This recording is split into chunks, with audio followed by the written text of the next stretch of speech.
ہم جواب کا انتظار کریں گے۔ احمد ملک عماد صاحب سے گلے ملتے ہوئے دوستانہ انداز میں کہنے لگے۔ جی ہم جلدی اپنا جواب دیں گے۔ عماد صاحب بھی مسکراتے ہوئے ان سے اسی انداز میں بولے اور وہ لوگ واپسی کے لیے نکل گئے۔ یہ ناول آپ کتاب نگری یوٹیوب چینل پر پڑھ رہے ہیں۔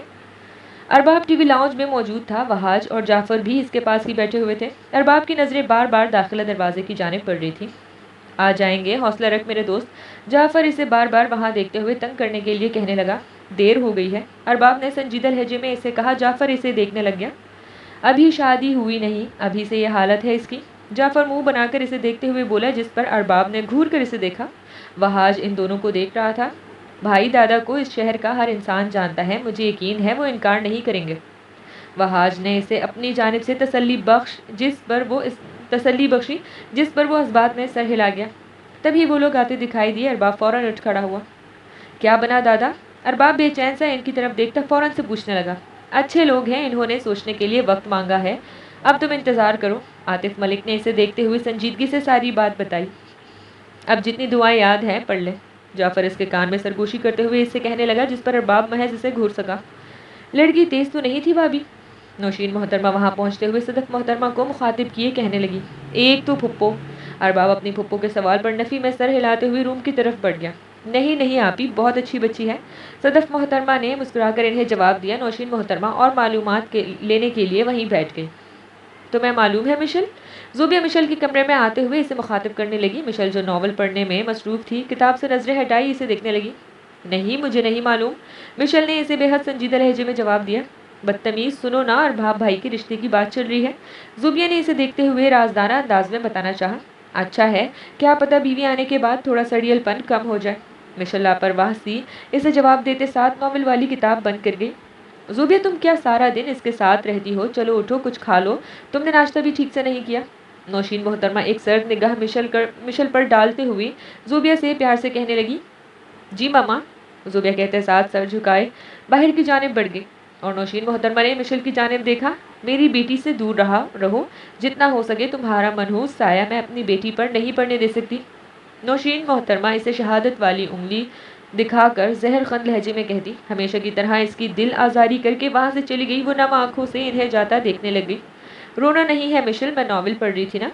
مشل خود سے بولتے ساتھ کرب سے آنکھیں بند کیے خود کو نارمل کرتی واپس ناول پڑھنے کی کوشش کرنے لگی۔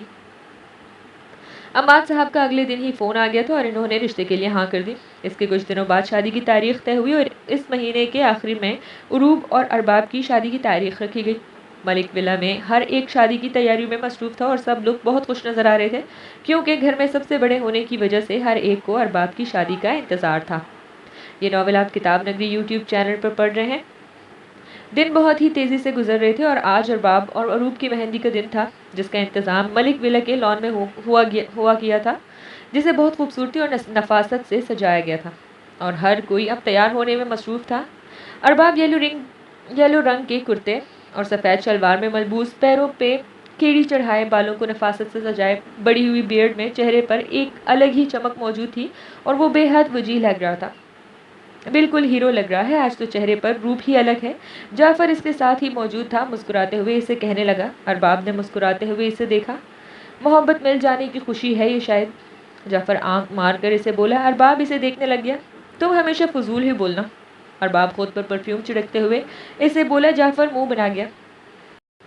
عروب بھی گولڈن یلو رنگ کے کامدار فراک میں سر پر نفیس سا کام کا خوبصورت ہم رنگ دوپٹہ سیٹ کیے، ہونٹوں پر پنک لپسٹک لگائے، جولری میں کانوں میں جھمکے پہنے اور ہاتھوں میں چوڑیاں پہنے وہ پیاری لگ رہی تھی۔ مہمان آنا شروع ہو چکے تھے اور ملک ولا کے تمام افراد موجود تھے۔ زوبیہ گرین کلر کے ڈریس میں لائٹ سے میک اپ میں بہت پیاری لگ رہی تھی۔ وجیح سیاہ شلوار قمیض میں ہینڈسم لگ رہا تھا۔ اس کی نظر زوبیہ پر گئی اور لبوں پر مسکراہٹ نمودار ہوئی۔ وہ ہاتھوں میں ٹوکری اٹھائے کھڑی پریشان سی اس پاس نظریں گھما رہی تھی۔ میں تمہاری کوئی مدد کر دوں؟ وہاج اس کی طرف بڑھتے ہوئے نرمی سے پوچھنے لگا۔ زوبیہ کا دھیان اس کی طرف گیا۔ جی یہ آپ ذرا اس ٹیبل پر رکھ دیں۔ زوبیہ اسے ٹوکری تھما کر مسکرا کر کہتے ساتھ واپس اندر کی طرف بڑھ گئی۔ وہ اسے جاتا دیکھنے لگا اور ٹوکری کو ٹیبل پر رکھنے لگ گیا۔ مشل تم تیار نہیں ہوئی؟ زوبیہ اس کے کمرے میں آتے ہوئے اسے دیکھ کر کہنے لگی۔ مشل نے اس کی طرف دیکھا۔ وہ پنک کلر کے فراک میں سر پر حجاب کیے، تھوڑی ہاتھوں میں چوڑیاں پہنے سادگی میں بھی بے حد پیاری لگ رہی تھی۔ ہو تو گئی ہوں؟ زوبیہ کے کہنے پر مشل کنفیوز ہوتی اسے جواب دینے لگی۔ کیا مطلب؟ تم میک اپ نہیں کرنے والی؟ زوبیا نے چیخ کر اسے حیرانگی سے کہا۔ مشل پریشان نظروں سے اسے دیکھنے لگی۔ میرے میک اپ کرنے سے کیا ہوگا؟ مجھے نہیں کرنا، بس اتنا کر لیا بہت ہے۔ مشل بیزاری سے اسے منع کرتے ہوئے باہر کی طرف بڑھنے لگی۔ زوبیا نے زبردستی اسے واپس بٹھایا اور اس کے لاکھ منع کرنے کے باوجود اس کا لائٹ سا میک اپ کیا۔ اب لگ رہی ہو نا بہت پیاری، زوبیا مسکراتے ہوئے اسے دیکھ کر کہنے لگی۔ مشل نے اس کی طرف دیکھا۔ زوبیا تم میرے ساتھ اتنا مت رہا کرو، مشل سنجیدہ لہجے میں اسے دیکھتے ہوئے کہنے لگی۔ زوبیا نے آئی برو اچکا کر اسے دیکھا۔ اب کون سا دورہ پڑ گیا تمہیں؟ زوبیا اس کی بات پر سنجیدہ ہونے کے بجائے مزاحیہ انداز میں پوچھنے لگی۔ ایسی کوئی بات نہیں ہے، بس پپو کو اچھا نہیں لگتا، مشل نے دھیمے لہجے میں اسے بتانا چاہا۔ زوبیا نے گہرا سانس بھرا۔ تمہاری پپو کو کچھ بھی اچھا نہیں لگتا؟ خیر تم ان کی باتوں کو سیریس مت لیا کرو، چلو فنکشن سٹارٹ ہو گیا ہے، چلتے ہیں۔ زوبیا اسے مسکرا کر کہتے ساتھ ہاتھ تھام کر باہر کی طرف بڑھ گئی۔ مشل اتنی بھیڑ کو دیکھ کر حد سے زیادہ کنفیوز ہوئی۔ زوبیا تو آگے چلی گئی جبکہ وہ وہیں کھڑی رہی۔ عماد صاحب صاحبہ محترمہ آ چکے تھے اور عروب کو ابھی باہر روم میں ہی بٹھایا گیا تھا۔ مشل خاموشی سے کھڑی ارد گرد نظر گزار رہی تھی جب ارباب اس کے قریب سے گزر کر شان سے چلتا سٹیج کی طرف بڑھنے لگا۔ عاطف ملک اور احمد ملک دونوں اس کے ساتھ موجود تھے۔ اس کی مردانی پرفیوم کی خوشبو مشل کے ناک سے ٹکرائی اور مشل اسے دیکھنے پر مجبور ہو گئی۔ شکر ہے ان کے چہرے پر بھی مسکراہٹ آئی۔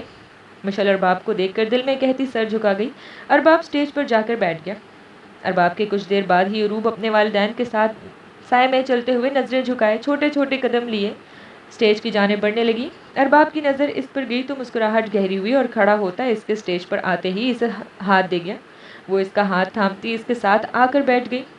بہت حسین لگ رہی ہیں آپ۔ ارباب اس کے کان کے قریب جھک کر سرگوشی کرنے لگا۔ عروب کے لبوں پر مسکراہٹ نمودار ہوئی۔ شکریہ، وہ سر جھکائے دھیمے لہجے میں اسے جواب دینے لگی۔ تم آج معمول کی نسبت اور بھی زیادہ خوبصورت لگ رہی ہو۔ وقاص اس کے قریب آتا اس پر نظریں جمائے کہنے لگا۔ مشل اس کی آواز سنتے ہی چہرے پر ناگواریت سجا گئی اور غصے سے اسے دیکھا۔ مجھے ایسا کیوں لگتا ہے وقاص تم میرے ہاتھوں اپنی شکل بگاڑنا چاہتے ہو؟ مشل اسے غصے سے گھورتے ہوئے دانت پیس کر کہنے لگی۔ میں تمہارے ہاتھ سے مار بھی کھا لوں گا۔ وقاص اسے دیکھتے ہوئے نرمی سے کہنے لگا۔ مشل نے ایک نظر اس پر ڈالی اور وہاں سے آگے بڑھ گئی۔ ایک دفعہ بس یہ لڑکی ہاتھ آ جائے، اس کی اکڑ کو فوراً ختم کر دوں گا۔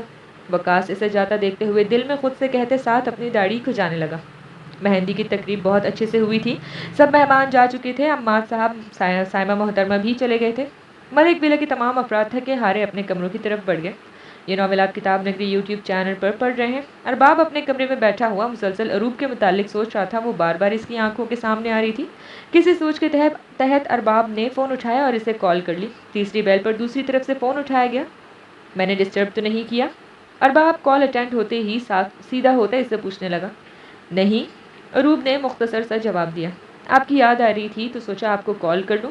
بس کل کا دن ہے، آج کے بعد تو آپ نے ہمیشہ کے لیے میرے پاس ہی آنا ہے، ارباب رومانوی لہجے میں کہتا عروب کو مسکرانے پر مجبور کر گیا۔ آپ کو میری فیملی کیسے لگی؟ ارباب نے بالوں میں ہاتھ پھیرتے ہوئے اس سے پوچھنا چاہا۔ اچھی ہے، عروب نے اسے اب بھی مختصر سا جواب دیا۔ گھومنے میں کون سی جگہ پسند ہے؟ ارباب نے پھر سے اس سے سوال کیا۔ عروب کی دھڑکن معمول کے مطابق تیز چلنے لگی تھی۔ پاکستان کے ناردرن ایریاز مجھے دیکھنے کا بہت شوق ہے، عروب بیک گراؤنڈ سے پشت ٹکائے اسے جواب دینے لگی۔ تو پھر ہم شادی کے بعد ہنزا گھومنے جائیں گے، ارباب نے اسے بتانا چاہا، جس پر وہ ٹھیک ہے کا جواب دے گئی۔ کچھ دیر وہ دونوں کال پر بات کرتے رہے۔ صبح بہت کام ہے اور دیر ہو گئی ہے، مجھے سونا چاہیے، اللہ حافظ، عروب اسے نرم لہجے میں کہنے لگی۔ ارباب نے بھی اوکے کر دیا۔ بارات کی تقریب ہال میں رکھی گئی تھی اور بارات آ چکی تھی۔ عماد صاحب باری باری سب سے ملے۔ ارباب جو سیاہ شیروانی میں ملبوس بالوں کو ہمیشہ کی طرح اچھے سے سیٹ کیے، وہ بہت ہی زیادہ ہینڈسم لگ رہا تھا۔ بارات کے آتے ہی کچھ دیر میں ان دونوں کا نکاح ہو گیا۔ اب وہ دونوں ایک دوسرے کے محرم بن گئے تھے۔ سب نے باری باری ارباب کو مبارکباد دی۔ وہ آج واقعی بہت خوش تھا کیونکہ اسے اس کی محبت ملی تھی اور بہت آسانی سے ملی تھی۔ وہ خدا کا بہت شکر گزار تھا۔ عروب سرخ رنگ کے لہنگے جس پر نفیس سا گولڈن کام ہوا تھا، ڈیپ ریڈ لپسٹک ہونٹوں پر لگائے، وہ بہت پیاری لگ رہی تھی۔ آج بھی وہ اپنے والدین کے سائے میں چلتی ہوئی ارباب کی جانب بڑھ رہی تھی۔ ارباب اسے اسٹیج پر لایا اور اسے اپنے پہلو میں بٹھا دیا۔ Welcome to my life Mrs Arbab Malik, Arbab اس کے قریب ہو کر گمبھیر لہجے میں کہنے لگا۔ عروب نے مسکراتے ہوئے اسے دیکھا۔ مسکراہٹیں نہیں ختم ہو رہی تھی۔ جعفر اسٹیج پر آتا اس کے کان میں کہتے ساتھ تیزی سے آگے نکل گیا۔ ارباب نے نفی میں سر ہلایا۔ شکر ہے اپنی بیوی سے ہنس کر بات کر رہے ہیں، زوبیہ مشل کے ساتھ کھڑی مزاحیہ انداز میں کہنے لگی، مشل نے اسے دیکھا، ان جیسوں کو ان کی بیویاں ہی ٹھیک رکھتی ہیں۔ مشل نے بھی اسے بتانا چاہا، جس پر زوبیہ نے گھور کر اسے دیکھا۔ تمہیں بڑا پتہ ہے۔ زوبیہ اسے چھیڑتے ہوئے مشل نے اس کی طرف دیکھا۔ استغفر اللہ، میں نے ناولز میں پڑھا ہے۔ مشل نے اسے وضاحت دی، جس پر زوبیہ ہنسنے لگی۔ یہ ناول آپ کتاب نگری یوٹیوب چینل پر پڑھ رہے ہیں۔ لگ تو تیز رہی ہے مجھے خاصی۔ نوشین محترمہ عروب کو غور سے دیکھتے ہوئے خود سے کہنے لگی، خیر اب تو ہو گئی، ایسا پاگل کیا ارباب کو کہ اس نے 1 مہینے کے اندر اندر ہی اس سے شادی کر دی، کسی کو میری زوبیہ دکھائی ہی نہیں دی۔ نوشین محترمہ خود سے ہی باتیں کرتے ہوئے مایوسی سے کہنے لگی، رخصتی کا وقت ہو گیا تھا اور یہ وہ وقت تھا جب عروب کی آنکھوں سے خود بخود آنسو نکلنے لگے تھے۔ ایک لڑکی کے لیے بہت مشکل ہوتا ہے اپنے ماں باپ کو چھوڑ کر جانا۔ عروب روتے ہوئے ان سے ملی اور پھر ارباب کے ہمراہ چلتی وہ چلی گئی۔ سائمہ محترمہ اور عماد صاحب نم آنکھوں سے اسے جاتا دیکھنے لگ گئے۔ جاری ہے، اپنی رائے ہم سے ضرور شیئر کیجیے گا کامنٹ سیکشن میں۔ ملتے ہیں نیکسٹ ایپیسوڈ میں۔ اللہ حافظ۔